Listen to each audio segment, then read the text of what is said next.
ನೀವಲ್ಲಿ ಒಳ ಒಪ್ಪಂದ ಮಾಡ್ಕೊಂಡು ಪರ್ಸೆಂಟೇಜ್ ತಗೊಂಡಿದ್ದೀರಿ, ಕಾಪೆ ಕಾಮಗಾರಿ ಮಾಡಿ. ಇದು ಬೇಕಾ ನಿಮಗೆ? ತಾಲೂಕು ಆಡಳಿತ ಕುಸಿದು ಬಿದ್ದು ಹೋಗಿದೆ. ಇವತ್ತು ಸಬ್ ರಿಜಿಸ್ಟರ್ ಆಫೀಸ್ನಲ್ಲಿ ಸಬ್ ರಿಜಿಸ್ಟರ್ ಯಾವುದೋ ಬರಲಿಕ್ಕೆ SDAಗೆ ಒಂದು ಸಬ್ ರಿಜಿಸ್ಟರ್ ಅಂತ ಕೊಟ್ಟಿದ್ದಾರೆ. SDA FD ಏನು ಬಂದ? ಯಾಕೆಂದರೆ ಎಲ್ಲ ಎದುರ್ಕೊಂಡ್ಬಿಟ್ಟಾರೆ. ಅಲ್ಲಿ ಬರಲ್ಲಪ್ಪ ನಾವು ಜಗಳೂರಿಗೆ ಅಂತ ಎಲ್ಲ ಅಧಿಕಾರಿಗಳು ಇವತ್ತು ಉಸಿರು ಕಟ್ಕೊಂಡಿರುತ್ತೆ. ಇವತ್ತೊಬ್ಬ ರಾಜು ಅಂತ, ರಾಷ್ಟ್ರಪತಿ ರಾಜು ಅಂತ ಇನ್ಸ್ಪೆಕ್ಟರ್ ಸಾಹೇಬರಿಗೆ ಗೊತ್ತು, ನಮಗೂ ಗೊತ್ತು, ಅವ್ರ ತಂದೆರು. ಅವರೊಬ್ಬರು 3 ತಿಂಗಳು ಇಲ್ಲಿ ಕೆಲಸ ಮಾಡೋಕ್ಕಾಗಲಿಲ್ಲ. ಒಂದು 3 ತಿಂಗಳಿಗೆ ವರ್ಗಾವಣೆ ಮಾಡೋರು. ಎಲ್ಲದೂ ಫಾರ್ಮಾಲಿಟೀಸ್ ಮಾಡಿ ಗೊತ್ತಾಗ ಫಾರ್ಮಾಲಿಟೀಸ್ ಮಾಡಿದಾರೆ. ಫಾರ್ಮಾಲಿಟೀಸ್ ಮಾಡಿದ್ರೂ ಅವು ಏನು ಬೇಡ ಅಂತ ಬಿಟ್ಟು ಓಡೋರು. ಅಂಥ ವಾತಾವರಣ ಜನರು ಬೇಕಾಗಿದೆ. ಕೆಲಸ ಮಾಡಿ ಸ್ವಾಮಿ, ನೀವು ಶಾಸಕರಾಗಿ ನಮಗೇನು ಬೇಜಾರಿಲ್ಲ. ಇಬ್ಬರು ಭಾಳ ಹತ್ತಿರ ಸೋತಿದ್ದೀನಿ. ಇವ್ರು 800 ಮಟ್ಟ ಸೋತಾರೆ, ನಾನು 1200 ಸೋತಿದ್ದೀನಿ ಅಷ್ಟೇ. ಹೌದಾ ಸಾಹೇಬ್ರು? 800 ಇನ್ನೂ ಓಡಾಡಿದ್ರೆ ಗೆದ್ದೇ ಬಿಡ್ತಿದ್ರು. ಭಾಳ ಬಿಸಿಲಾಗ ಓಡಾಡೋಕ್ಕಾಗಲಿಲ್ಲ ಪಾಪ. ಅವ್ರು ಏನು ಸ್ವಲ್ಪ ಸಮಸ್ಯೆ ಆಗಿದೆ ಹೇಳ್ತಿಗೆ. ನಾವು ಇದೇ ಮಾತ್ರ ಪ್ರವಾಸ ಮಾಡೋಕ್ಕಾಗಲಿಲ್ಲ. ನಾನು ಅಲ್ಲ ಹೇಳಿದ್ದು, ಟೋಟಲ್ 800 ಓಟ್ ಅವ್ರದ್ದು, ನಾನು 1200 ಓಟ್ ಟೋಟಲ್. ಎಷ್ಟಾಯ್ತು ಅವ್ರಿಗೆ? ಅವ್ರು 400 ಓಟು, ನಂದು ಎಷ್ಟಾಯಿತು? 650 700 ಓಟು, 1280 ಟೋಟಲ್. ಹೌದಾ? ಏನು ಭಾಳ ಸೋತಿರೋ ಅವರೇ ಭಾಳ ಬೀಗಿರ್ಬೋದು. ಅದನ್ನೆಲ್ಲ ಏನೋ ಒಂದು ನಿಮಗೆ ಆಶೀರ್ವಾದ ಇದೆ. ನಾವು ಗೆದ್ದಿದ್ದೀರ, ಅಂಕಿಅಂಶದಲ್ಲಿ ಗೆದ್ದಿದ್ದೀವಿ. ಅದಕ್ಕೆ ನಾವು ತಲೆ ಬಾಗಿದ್ವಿ ನಾವಿಬ್ಬರು. ಆಯಿತು ಪರವಾಗಿಲ್ಲ ಮಾಡ್ಕೊಂಡು ಹೋಗಿದ್ವಿ. ಗರ್ವ ಬರೋ ನಡ್ಕೊಳ್ಳಿ. ಇವತ್ತು ಉಸಿರು ಕಳೆದ ವಾತಾವರಣ ಇದೆ ತಾಲೂಕಿನಲ್ಲಿ. ಯಾವುದು ಶಾಶ್ವತ ಅಲ್ಲ ಇಲ್ಲಿ. ನೀವು ಶಾಸಕರು ಮಾಡಿ ಒಳ್ಳೆ ಕೆಲಸಗಳು, ನಮ್ಮದೇನು ಅಭ್ಯಂತರ ಇಲ್ಲ. ಸಾಕಷ್ಟು ಅವ್ಯವಹಾರಗಳು ನಡೆದಿದ್ದಾವೆ, ಎರಿಸೋದು ಆಗಿದೆ, ಧಮಿಕೆ ಹಾಕೋದಾಗಿದೆ. ಹಿಂಬಾಲಕರು ನೋಡಿದ್ರಿ ನಾವು ಹಂಗೆ ಸುಟ್ಟು ಬಿಡ್ತೀವಿ ಅಂಗಡಿನ. ಹೌದಾ? ಅಂಗಡಿ ಸುಡೋಕ್ಕೆ ಪಾಪ. ಹೌದಾ? ಹೊರಗೆ ಕೆಳದ್ಬಿಡಿ. ಅವಾಚ್ಯ ಶಬ್ದಗಳು ಈ ಶಾಸಕರು ಗೌರವ ತರೋಂಥದ್ದಲ್ಲ ಅಂತ ನಮ್ಮ ಕ್ಷೇತ್ರಕ್ಕೆ. ಹಿಂದೆ ಇಮಾಮ್ ಸಾಹೇಬ್ರು ಇಲ್ಲಿ MP ಅವರಾಗಿದ್ದವು. ಹಾಲಸ್ವಾಮಿ ಅವರು, ಕೃಷ್ಣ ಸಿಂಗ್ ಅವರು MLA ಆಗಿದ್ದರು. ಹಾಲಸ್ವಾಮಿ ಅವರಾಗಿದ್ದು. ಅಶ್ವಥ್ ರೆಡ್ಡಿ ಅವ್ರಿಗೆ 6 ಬಾರಿ MLA ಆಗಿದ್ದಾರೆ ಇಲ್ಲಿ. 5-6 ಬಾರಿ. ಬಸಪ್ಪನವರು, ಗುರುಸಿದ್ದನವರು, ರಾಮಚಂದ್ರಪ್ಪನವರು, ನಾನು ಎಂದೂ ಆಗಿಲ್ಲ ರೀ ಯಾರು. ಅವರೇ ಕೆಲಸ ಮಾಡ್ಕೊಂಡು ಹೋಗಿದ್ವಿ ಅಷ್ಟೇ. ಈ ಥರ ದುಡ್ಡಾಡಳಿತ, ದುರ್ನಡತೆ ಎಂದೂ ಆಗಿಲ್ಲ. ಇದು ನಾವೆಲ್ಲ ಒಂದು ಕಡೆಗೆ ಬೇರೆ ತಾಲೂಕಲ್ಲಿ ಅಂತ ಏನಪ್ಪ MLA ಪಡೆದ್ರಪ್ಪ ನೀವು ಕಳಿಸ್ತೀವಿ ನಮಗೆ ಬಂದು ಹೇಳ್ತಾರೆ. ಇದಾಗಬಾರ್ದು ಶಾಸಕರಿಗೆ. ಇನ್ನು 2 ವರ್ಷ ಅವಧಿ ಇದೆ, ನಿಂದೇ ಸರ್ಕಾರ ಇದೆ, ನಮಗೆ ಅಭಿವೃದ್ಧಿ ಮಾಡೋದು ನಮ್ಮದೇನಿಲ್ಲ. ಇವತ್ತು ಕೆರೆ ಅಭಿವೃದ್ಧಿ ಮಾಡ್ತೀವಿ ಅಂತ 10 ಕೋಟಿ 5 ಕೋಟಿ ಹಾಕಿದ್ದೀರಿ.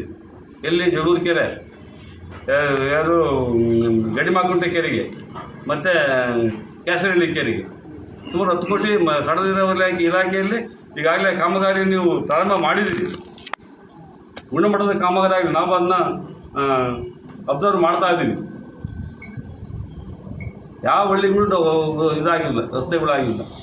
ಎಲ್ಲ ಹಳ್ಳಿಗಳಲ್ಲಿ 70% ಶುದ್ಧ ನೀರಿನ ಘಟಕ ನಿಂತೋಗಿದೆ. ಏನಾಗಿದೆ ನಿಮಗೆ ಮಾಡೋಕ್ಕೆ? ನಮ್ಮದು ಹೇಳಿ ಬರಗಾಲ ಪ್ರದೇಶ, ನಿಮ್ಗೆ ಬಿಸಿಲು ಇರ್ತಕ್ಕಂಥದ್ದು, ಒಳ್ಳೆ ನೀರು ಕುಡಿಬೇಕಾಗಿದೆ.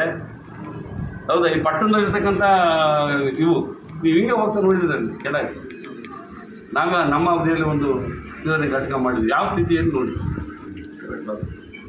ಹೌದಾ? ಅಲ್ಲಿ ಸರ್ಕಾರ ಅಂಥ ಪ್ರತಿ ಹಳ್ಳಿ ಏನಾಗಿದೆ ನಿಮಗೆ? 15 ಫೈನಾನ್ಸ್ ನಿಮ್ಗೆ ದುಡ್ಡಿದೆ, ಇವಾಗ ಹೇಳಿ PDO ಹೇಳಿ ಮಾಡ್ಸೋಕ್ಕೆ ಏನಾಗಿದೆ? ಕೊಡ್ರಿ ನೀರನ್ನ, ಇದ್ದಂತ ಕೊಡಿ. ನೀವು ಸುಮ್ಮನೆ ಹೋಗಿ ಶಾಸಕರು ಹೇಳೋದೊಂದು ಮಾಡೋದೊಂದು ಆಗಬಾರ್ದು. ಏನು ಹೇಳ್ತೀರೋ ಅದನ್ನೇ ಮಾಡಿ, ಇಲ್ಲಾಂದ್ರೆ ಸುಮ್ಮನೆ ಬಿಡಿ. ವೇದಿಕೆಯಲ್ಲಿ ಭಾಳಷ್ಟು ಚೆನ್ನಾಗಿ ಹೇಳ್ತೀರಿ, ನಮಗೇನು ಭಾಳ ಸಂತೋಷ. ನೀವು ಭಾಳ ಪಾಂಡಿತ್ಯ ಇದೆ, ಭಾಳ ಓದ್ಕೊಂಡಿದ್ದು ಶಾಸಕರು ಚೆನ್ನಾಗಿ. ಹೌದು, ಎಲ್ಲ ಒಂದು ವೇದಿಕೆ ಮೇಲೆ ಭಾಳಷ್ಟು ಚೆನ್ನಾಗಿ ಮಾತಾಡ್ತೀರಿ. ಅದಂಗೆ ಹೊರಗಡೆ ಇದೆಯಾ? ಶಾಸಕರನ್ನು ಕೇಳ್ತೀವಿ ನಾವು. ಇದು ನಮ್ಮ ತಾಲೂಕು ಭಾಳಷ್ಟು ಒಳ್ಳೆ ಜನ ಇದ್ದಾರೆ, ಭಾಳ ಮುಗ್ಧಾಗಿರ್ತಕ್ಕಂಥ ಜನ ಇದ್ದಾರೆ, ಅಮಾಯಕ ಜನ ಇದ್ದಾರೆ. ಕೆಲಸ ಮಾಡಿಸಿ ಎಲ್ಲರನ್ನು, ಎಲ್ಲ ಸಮಾಜದ ಗೌರವ ಇಟ್ಕೊಂಡು ಕೆಲಸ ಮಾಡಿ, ಪ್ರೀತಿ ಮಾಡಿ. ಈ ಶಾಶ್ವತ ಅಧಿಕಾರ ಇದು. ಇವತ್ತು ನಿಮ್ಗೆ ಅಧಿಕಾರ ಇರ್ಬೋದು, ನಾಳೆ ಯಾರು ಆಗ್ಬೋದು. ನಾವಂತೂ ನಾವೇನಿದ್ದೀವಿ ಇವತ್ತು ನಾವೆಲ್ಲ ಒಗ್ಗಟ್ಟಾಗಿದ್ದೀವಿ ಅಂದ್ಕೋಬೇಡಿ ನೀವು. ರಾಮಣ್ಣ ನಾವು ಒಂದೇ. ಇವತ್ತು ನಮ್ಮ ಪಕ್ಷ ಮುಂದಿನ ಎಲ್ಲ ಚುನಾವಣೆಗಳು ಬರ್ತಾ ಇವೆ. ಈಗ ತಾಲೂಕ್ ಪಂಚಾಯತಿ, ಪಟ್ಟಣ ಪಂಚಾಯತಿ, ಗ್ರಾಮ ಪಂಚಾಯತಿಗೇನು ಚಿಹ್ನೆ ಇಲ್ಲ, ಅದೇ ಪಕ್ಷದವಾಗಿ ನಡೆಯಲ್ಲ. ಇವತ್ತು ಪಟ್ಟಣ ಪಂಚಾಯತಿ, ನಾವೆಲ್ಲ ಜಿಲ್ಲಾ ಪಂಚಾಯತ್, ನಾವು ಒಗ್ಗಟ್ಟಾಗಿ ಎರಡು ಆ ಭಾಗದಲ್ಲಿ ಹಸಿಕೆ 7 ಪಂಚಾಯತಿ ಮತ್ತು ನಮ್ಮ 22 ಪಂಚಾಯತಿ, ಅಲ್ಲಿ 7 ಪಂಚಾಯತಿ, 29 ಪಂಚಾಯತಿ, ಒಂದು ಪಟ್ಟಣ ಪಂಚಾಯತಿ ಸಂಘಟನೆ ಮಾಡಿ ಮುಂದಿನ ದಿನದಲ್ಲಿ ಎಲ್ಲ ನಾವು ಹೌದಾ ನಾವು ಎಲ್ಲ ಕ್ಷೇತ್ರಗಳಲ್ಲೂ ಗೆಲ್ತಕ್ಕಂಥ ಒಂದು ಸಂಘಟನೆ ನಾವು ಮಾಡ್ತೀವಿ. ನಾವು ಜೊತೆಗೇ ಇದ್ದೀವಿ. ಈಗೇನು ಅಸೆಂಬ್ಲಿ ಚುನಾವಣೆ ಬಂದಿಲ್ಲ ನಮಗೆ, ಹೌದಾ. ನಮ್ಮದು ಪಕ್ಷ ಇದೆ, ಪಕ್ಷ ತೀರ್ಮಾನ ಮಾಡುತ್ತೆ, ಎಲ್ಲರಿಗೂ ಪಕ್ಷ ತೀರ್ಮಾನ ಮಾಡುತ್ತೆ.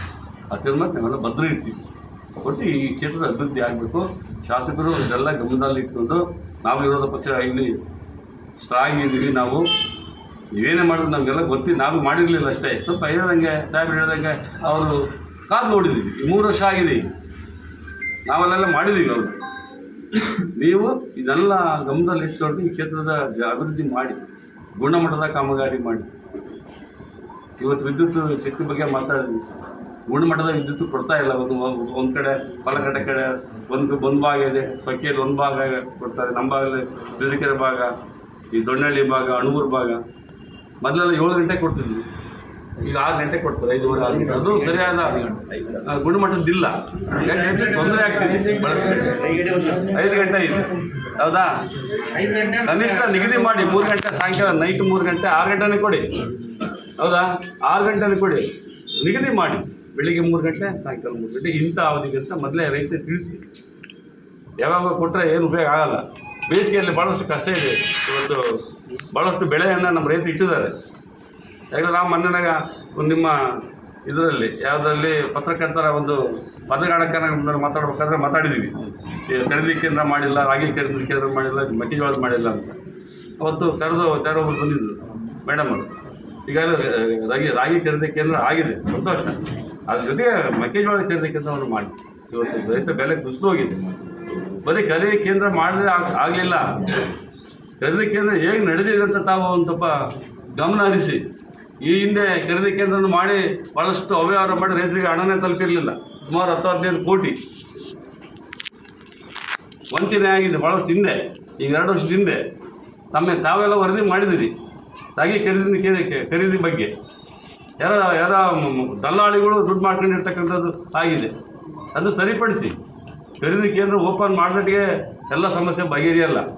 ಅದು ಸೂಪರ್ವಿಷನ್ ಮಾಡಿ, ಅಧಿಕಾರಿಗಳಿಗೆ ತಾಕೀತು ಮಾಡಿ, ಸರಿಯಾದ ರೀತಿ ಅವ್ರೇನು ಇವತ್ತು ರೈತರು ಕೊಟ್ಟಿರೋ ಪಾಣಿ ಪ್ರಕಾರ ಅವರ ಅಕೌಂಟಿಗೆ ಹೋಗಂಗೆ ಮಾಡಿ, ಅದು ಸಾರ್ಥಕತೆ ಆಗುತ್ತೆ. ಸುಮ್ಮನೆ ನಾವು ಖರೀದಿ ಕೇಂದ್ರ ಮಾಡಿದೆ ಅಂತ ಹೇಳಿ ಎಲ್ಲ ಮಾಡಿ ಹೋದ್ರೆ ಆಗಲ್ಲ. ಇವತ್ತು ಮೆಕ್ಕೆಜೋಳ ಕೇಂದ್ರ ಮಾಡಿ ಶಾಸಕರು ನಮಗೆ ವಿರೋಧ ಇಲ್ಲ, ಕೆಲಸ ಮಾಡೋದು ಹಿಂಗೆಲ್ಲ ಮಾಡಿದ್ದಾರೆ. ಇವತ್ತು ಪಟ್ಟಣ ಗ್ರಾಮ ತಾಲೂಕು ಪಂಚಾಯತ್ ಮಳಿಗೆಗಳನ್ನ ತಗೊಳ್ಳಿ, ಎಲ್ಲರೂ ಅವರೇ ಇದ್ದಾರೆ, ಎಲ್ಲ ಅಂಡರ್ಸ್ಟ್ಯಾಂಡಿಂಗ್. ಯಾರೇ ಕೇಳ್ತಾರೆ? ಈ ಅಗಲೀಕರಣ ಮಾಡೋದ್ರಲ್ಲಿ ಮಸ್ತು ಜನ ಏನೇನೋ ಮಾತಾಡಿದ್ರು, ನಮ್ಮ ಹತ್ರ ಬಂದು ಹೇಳಿದ್ದಾರೆ, ಅಣ್ಣ ನಾವು ಹಿಂಗಿಲ್ಲ ಮಾಡಿದ್ದೀವಿ. ಸುಮ್ಮನೆ ನೀವೇನು ನಾಟಕ ಮಾಡ್ತಾ ಇದ್ದೀರಾ? ಒಂದು ಸರಿ 69 ಅಡಿ ಅಂತೆ, ಈಗ ಅವ್ರು ಡ್ರೈನ್ ಮಾಡಿ ನೋಡಿದ್ರೆ 35 ಅಡಿ ಇದೆ. ಇದೇನು ತೋರಿಸುತ್ತೆ ನಿಮಗೆ? ನಾವು ಅಗಲೀಕರಣಕ್ಕೆ ತೊಂದರೆ ಇಲ್ಲ. ಈಗ ನೀವೇ ಸರ್ಕಾರ ಇದೆ, ನೀವೇ ಇವತ್ತು ಜಾರಕಿಹೊಳಿ ಅವರು ಭಾಳ ಹತ್ರ ಅವ್ರಿಗೆ, ಯಾರಿಗೆ? ಈಗ ಶಾಸಕರಿಗೆ, ಅವ್ರಿಗೆ PWD ಮಿನಿಸ್ಟ್ರು. ಒಂದು ರಿಂಗ್ ರೋಡ್ ಮಾಡಿಸಿ, ಒಂದು 500 ಕೋಟಿ ಹಾಕಿ, ಅಲ್ಲಿ ಮಾಳಂನಹಳ್ಳಿಯಿಂದ ಸೀದಾ ಉದ್ಘಾಟ ಗೇಟ್ಗೆ ಹಿಂದೆ ಪ್ರಪೋಸಲ್ ಇದೆ. ಒಂದು ನಾವಿದ್ದಾಗ ಮಾಡಿದ್ವಿ, ಇವ್ರದಾಗ ಮಾಡಿದ್ವಿ, ಹೋರಾಟ ಮಾಡಿದ್ವಿ, ನಮ್ಮ ಸಲಹೆ ಇದೆ, ಹೌದಾ. ಜೊತೆಗೆ ಇವತ್ತು ಜಗಳೂರು ತೆರಿಗೆ ಎಲ್ಲಿ ಹೋಗ್ತಾ ನೀರು, ಡ್ರೈನ್ ನೀರು, ಜಗಳೂರು ಪಟ್ಟಣದ ನೀರು ಎಲ್ಲಿ ಹೋಗ್ತಾ ಇದೆ ಇವತ್ತು, ಹೌದಾ. ಅಲ್ಲಿರ್ತಕ್ಕಂಥ ಜಲಚರ ಪ್ರಾಣಿಗಳು ಸತ್ತು ಹೋಗ್ತಿದೆ, ಎಲ್ಲ ನೀರು ಅಲ್ಲಿ ಬಿಡ್ತಿದೆ. ಅಲ್ಲಿ 5 ಎಕರೆಯಲ್ಲಿ ಒಂದು ಏನು ಮಾಡಿದ್ದೀವಿ ಸರ್, ಅಲ್ಲಿ ಉದ್ಗಡದ ಹತ್ರ ಡ್ರೈನೇಜ್ ಮಾಡಿ ಹೋಗ್ತಾನೆ ಅಲ್ಲಿಗೆ. ನಾವಿದ್ದಾಗ ಮಾಡಿದ್ವಿ, ಇವರು ಮಾಡಿದ್ರು. ಆ ಪೈಪ್ ಲೈನ್ ಮಾಡಿದ್ರು, ಬಿಡ್ರಲ್ಲ ನೀರು. ಇವತ್ತು ಕೆರೆಗೆ ಹೋಗ್ತಾ ಇದೆ, ಅಲ್ಲಿ ಮೀನುಗಳಿಲ್ಲ, ಯಾವ ಇಲ್ಲ. ಅಲ್ಲಿ ವಾಸ್ತು ಇಟ್ಟಿದೆ ಜಗಳೂರು ಕೆರೆ. ಅದು ತಮ್ಮ ಮನಸ್ಸಲ್ಲಿ ಇಟ್ಕೊಂಡು ಅಭಿವೃದ್ಧಿ ಮಾಡ್ಬೇಕಂತ ಹೊರಟಾಗ ಜಗಳೂರಿದೆಲ್ಲ ಡ್ರೈನನ್ನು, ಸೀವೇಜ್ ವಾಟರ್ನ ಅಲ್ಲಿ ಬಿಡ್ರಿ. ಸೀವೇಜ್ ಟ್ರೀಟ್ಮೆಂಟ್ ಏರಿಯಾ ಇದೆ, ಟ್ರೀಟ್ಮೆಂಟ್ ಒಂದು 5 ಎಕರೆ ಇದೆ. ಎಲ್ಲಿ?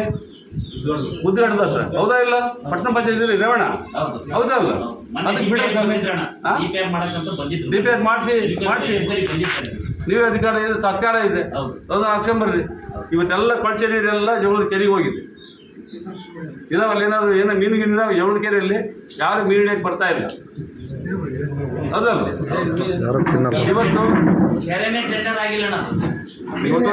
ರಂಗೇಂದ್ರ ಕೊಂಡಪುರಿ ಇರ್ತಕ್ಕಂಥ ಪಕ್ಕದಲ್ಲಿರ್ತಕ್ಕಂಥ ಹಳ್ಳಿಗಳಿದೆ. ರಂಗೇಂದ್ರಗ